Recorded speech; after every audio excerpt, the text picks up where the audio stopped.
Hi, everyone. Sorry if I woke you back up, or I hope I don't put you to sleep. But thank you very much for allowing us to come, Clint, and spend a few minutes with you guys. My name's Adrian Harvey. I'm with a company called Supra Ag. We're a seed company, and we deal mainly in forage seed. So for cattle feed, dairy cows, beef cattle, we deal primarily in the sorghum Sudan, and pearl millet world, where our product lines reside. And a lot of that is because of, for a lot of farmers, where water is an issue. We're looking at these varieties because they're a lot more drought tolerant than obviously corn and alfalfa and some of those other feeds that are out there. And so we're able to help out in those kind of situations quite a bit with farmers who are in need of lower inputs, or where they can try to get some yield and some biomass with good nutrition out of the products that they can find out in the market. And so that's kind of where we are, where we reside. We're based out of Texas. We do all our production and processing down there in the Panhandle. And then we're up in this market because of one of our good customers is also part of the agri-energy family, and he invited us to go chat with Clint, and that's how we made it up here, Monty Thompson. So anyway, like I said, I'm gonna probably go through maybe what I think would be probably in this area location, some of our varieties that are would work well. We've got about 7 or 8 different varieties that that we market to the industry, but most of them that we look at is what we're going for, and especially from a genetic standpoint, is we're looking at high yield as being able to maximize that farmer's return on his investment on his land, and then also obviously quality in terms of nutrition is the two big things. These varieties are all highly drought tolerant, and then they're also fertilizer efficient. You mentioned bricks before. These are some of our main varieties are they're sweet in terms of they were bred for higher sugar content when they were developed in their genetics. And all of the parental lines come out of Africa being very highly drought tolerant. So I'm going to kind of jump to probably our main one, our number one variety, which is what we call golden bricks. It's a forage sorghum product, and it's we obviously do a lot with the universities, and we put in every year. There's numerous universities that will run trials. One of the biggest ones is the Texas A&M Bushland trials that they run every spring and through the summer.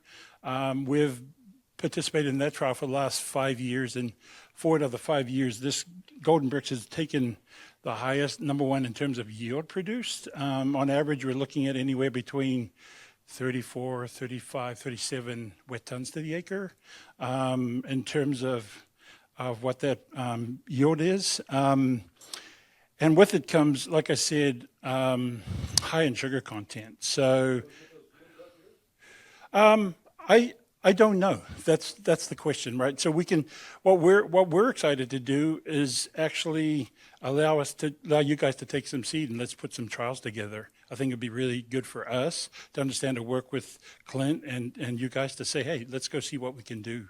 In terms of inputs is a big thing. So they're also looking at what your inputs would look like in comparison to what you are currently growing and everything like that. And then we can see how that does from the output standpoint in terms of yields, right? So in other parts of the country, we had probably closest to here, we've got some growing up in the Minnesota, Wisconsin area, and we were at, what were we last year on there? Around 28 to 32, I think, wet tons to the acre.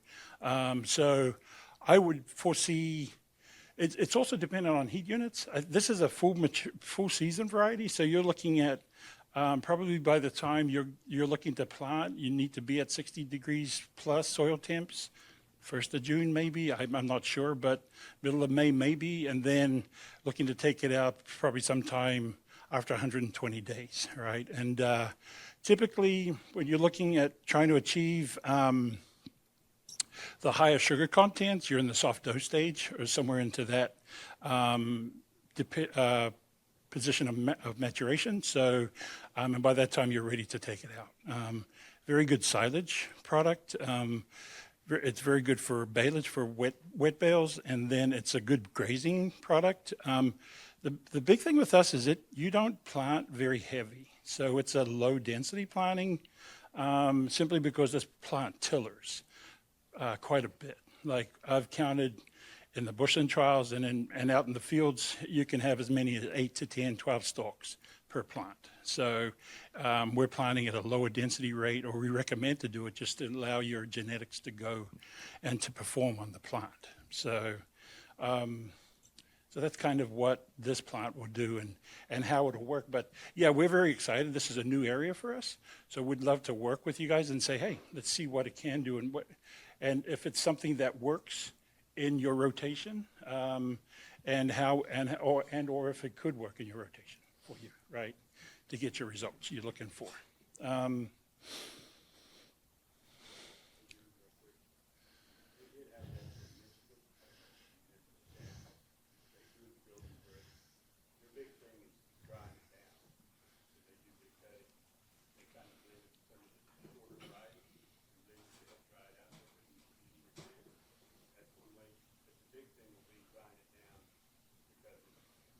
Last year, just more so, and I thought it was October still, but it was still pretty bad. And I was just someone if they call, if they stand that call, that long. It will stand that tall, but like I said up here, the big thing will be the drying it down. I think for our shorter varieties that you'll get there in a minute, they do that for perfect up here. Yeah. Nope, you're good. So just again, just to kind of validate, these are some of the past results. We actually have a pearl millet that also, it's very heavy. It also tillers heavily. You can treat that as a one-cut crop as well, similar to corn. And on the last column there is your yields per ton. Our Sorgham Sudan is also a full season variety. We have a few different Sorgham Sudans. And so these are our 3 main products that we have. And then we have over the last couple of years ventured out and started to add to our R&D and to some of our lines to increase in various ways. But the biggest thing here as well is with this particular variety, it also, so the way we determine nutritional data on this is they measure on the TDN on tons per acre. And so on the total digestible nutrients on our product, we came in first as well at about 8.5 tons per acre on TDN. So just to kind of give you an idea of where we're at, it is crude protein on this would be probably around 10 to 12% crude. Our pearl millet is actually quite a bit higher on crude protein, but and then digestibility, our pearl millet is also quite high on that. So here is, actually, this is actually the wrong slide here. This is actually for our pearl millet. I realized I thought we'd put in the sorghum, our golden bricks product on this, but the pearl millet here, 4th column over, if I could blow this up, it comes in about milk production per acre is about 6,000 pounds per acre, which is quite a bit more than the other millet varieties that were in this test. This is through the University of Florida last year, where we put in for these tests here. So just to kind of let you know, we had put in University of Florida, Texas A&M, University of California, and Kansas State, and the varieties all performed well in all of those tests. Sorry. Okay. This is this is a product that we may also, I think, do well up here. Our double cut is a medium season variety, so it matures in about 70 days. So for it to go from planting to harvest, you're getting to maturation quicker. Obviously your yields aren't going to be quite as high, but they're still good for a 70-day variety. We're averaging anywhere between 24 to 27 wet tons to the acre. Yeah. And so, and it's a really good crop coming in if on your rotation behind, your winter wheats and your triticales to come back in with this. We're seeing a lot of farmers who want to use this in that kind of a rotation and get it in and get it out where they have a shorter summer season to be able to use a crop. So I think, and also I don't know what your heat units are like up here, but I think that's something we may want to look at if you're interested in these rotations. So same thing at sugarcane aphid tolerant. I don't know if you really get it up here, so that's not that big a deal, but it also has a lot of tillering to it and good sugar content. So those are a couple of the ones. We also have Multi-Pro. Bale Pro is a good one, but we use it for dry baling. And I'm not sure if you do a lot of dry bales up here. This Sorghum Sudan grass Multi-Pro is it can be used in many different ways. So a lot like it's a very good regrow. So you can use it as a multi-cut product throughout the season. It is also a full season variety, and it's performed really well from a tonnage standpoint. It does well in the yield trials. So I think these are all varieties that at this point, they are still low density varieties. And so from where we are, we allow the low density to allow the genetics, like I said, to work, right, from a tillering standpoint.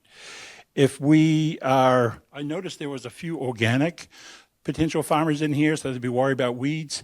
We do have another variety that's the Duragrow. We plant this at a little higher, probably around 25 pounds to the acre. And I think that would be something that could be recommended for the organic farmers if they're concerned about weed pressure and things like that. So anyway, I want to keep it short and sweet. And if there's any questions, I can.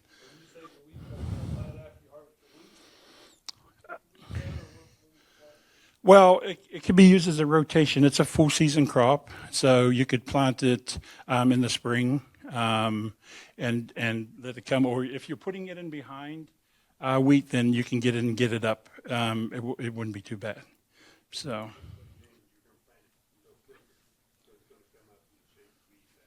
Yeah, for the organic farmers.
7 wells and right 105 acre pit. So, I guess you guys can count yourself lucky being up with cotton oats, I guess. Cotton state or whatever, but, we ain't doing something right out of it. So that's so just to kind of reiterate what my partner Robbie is saying. Yeah, we're excited to come up and just I think work with Clint and you guys to say, hey, we'd love to get some out there to you guys and see what we can do. It's really nice from the standpoint of our guys will buy a bag of seed, and on that golden bricks that can fill up 4 to 5 acres worth of actual production.